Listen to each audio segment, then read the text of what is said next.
bayan yung Senate investigation ni Amy Marcos. So ngayon, pati si President Trump gusto ninyong isturbuhin. At okay lang sa inyo, basta't pabor kay Digong ng isang foreign power, isang presidente, mabigyan ng proteksyon. Ang dating presidente, mabigyan ng proteksyon ng isang foreign power. Basta't pabor doon sa gusto ninyong proteksyonan na presidente. Pero hindi pwede sa ICC. Ito naman po yung bago naming product na binibenta online. Eye Glow Serum, whitening po siya. Tingnan ninyo yung epekto sa aking anak na architect before and now. Yung mga inquiries po ninyo, dumiretso na lang kayo sa kanyang Facebook account, Riz Maravillas. Pinakbakan mga kababayan ni Congressman Jude Asidre, si Senator Bato, burugsukan ka niya. Ano niya Mr. Maravillas na burugsukan? Yung full of ironies. Kasi pinapasumpena niya yung mga executive officials, yung mga cabinet executives na hindi pinapunta ng Palasyo Malacanang kasi enough is enough na niya. Nasagot na yung mga tanong tapos absent si Bato. Nung present yung mga sekretary, si Bato yung absent. Pagkatapos magmumosyon na isumpena yung mga hindi nag-attend. That is niya the irony kay Senator Bato. Sabi ni Congressman Jude Asidre na nagmotion siya for sumpena. Habang siya nang imbitahan mga kababayan ng Quadcom, ayaw man mag-attend. You see? Yung pabor lang talaga sa kanila mga kababayan, ginagamit nila yung mga argumento pagpabor sa kanila.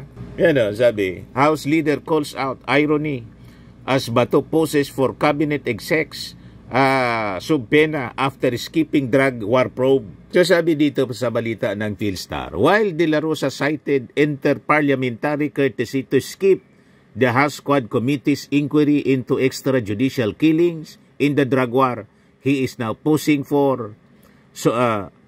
to subpena executives to appear before the Senate Foreign Affairs Committee. For House Assistant Majority Leader Jude Asidre ng Tingog Party List, De La Rosa seems to be demanding a level of respect he appears unwilling to extend to the executive branch. Gusto mo niya na irespeto ka, pero nung ipatawag ka ng Quadcom, ayaw mo rin irespeto. Basag na basag mga kababayan si Bato, alias Butas. Kaya ang naniniwala po sa kanila, including Amy Marcos, sila na lang ang nagbubulan doon sa hearing. Bulayin ninyo yung mga sarili ninyo, yung mga argumento ninyo, sablay. Sabi dito, di po natin punuwersa. Hinintay po natin yung kapwa natin mambabatas na voluntarily mag-appear sa House. Pero hindi natin narinig yung pareho kay Senator Bato. Sabi ni Asidre, ginalang ng House of Representatives ang inter-parliamentary courtesy by not insisting on the presence of Senator De La Rosa to answer questions regarding his role as Chief PNP sa panahon ng EGK. Kaya sabi ni Asidre, mahirap na naman na sila sa pagkakataon ngayon ay ibabaliwala ang pag-invoke ng co-equal branch ng executive privilege. Tama, mga kababayan. Yan ang sinasabi natin. Pagpabor sa kanila, pwede. Pag hindi pa pabor, hindi pwede. You see? O ngayon, ito pa yung style ni Bato pagkatapos ni Amy Marcos. Gusto pang isturbuhin pati si US President Trump.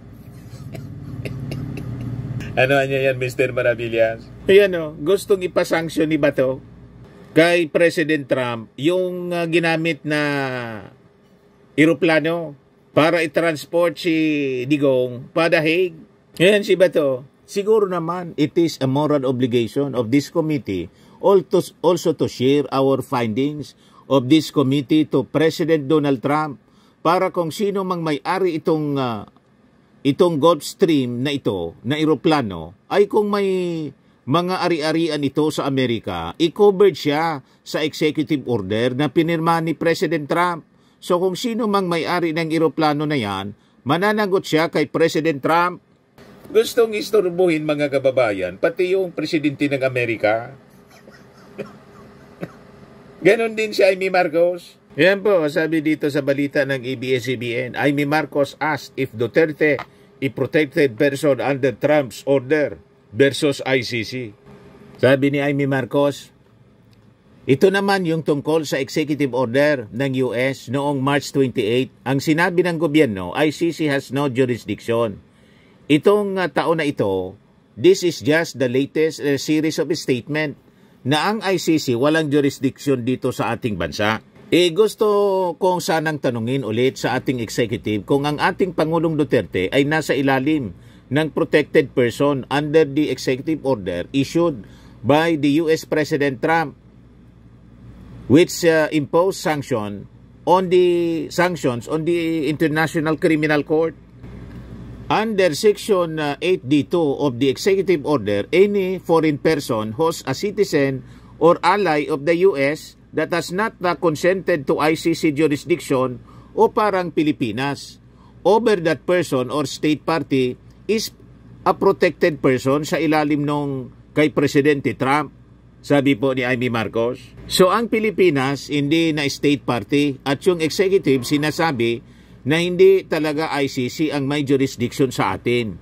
Kaya gusto ko sana tanungin si Presidente Duterte ba ay isa sa protected person sa ilalim ng executive order ni Presidente Trump na NATO ally na former or current officials? Palabo ng palabo mga kababayan yung Senate investigation ni Amy Marcos. So ngayon, pati si President Trump gusto ninyong isturbuhin. At okay lang sa inyo, basta't pabor kay Digong ng isang foreign power, isang presidente, mabigyan ng proteksyon. Ang dating presidente, mabigyan ng proteksyon ng isang foreign power. Basta't pabor doon sa gusto ninyong proteksyonan na presidente. Pero hindi pwede sa ICC. Kasi question of sovereignty. Another irony, mga kababayan. Malinaw po sa paliwanag ng mga legal luminaries na dinesisyon na nga kahit ng ating Supreme Court na sakop yung panahon na tayo ay member pa ng ICC. Kaya nga po, yung mga krimen na kinasangkutan ni Digong at mga kasama niya, kasama si Bato, another officials ng PNP, na sangkot sa AJK ay pwede pang panagutin kahit umalis na tayo as member ng ICC. Kasi sa tingin ni Digong, pag umalis tayo, hindi na siya pwedeng habulin.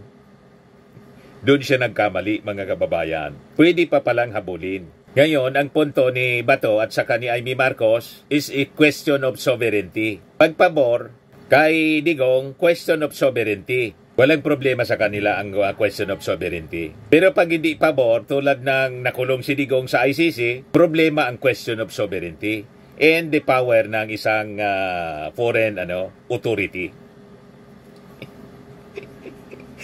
O di ba? Masyadong self-serving lagi. Basta't papabor po sa kanilang interes, okay lang na pati si Trump dapat mangialam. Baka sako pa ng order ni Trump daw. Itong si Digong. Ano sinasabi dito? Protected person niya. Lagi lang po protection ni Digong. Wala man lang marinig tayo dito sa mga senador na kaalyado ni Digong na protection para sa ordinary Filipino citizens na nabiktima po ng AJK. Wala tayong marinig kay Bato, kay Amy, kay Alan Peter, kay Tano, kay Bongo. Wala kayong marinig tungkol sa hustisya na dapat makamit ng mga mamamayang Filipino na biktima ng AJK, lalo na yung mga bata na nadamay.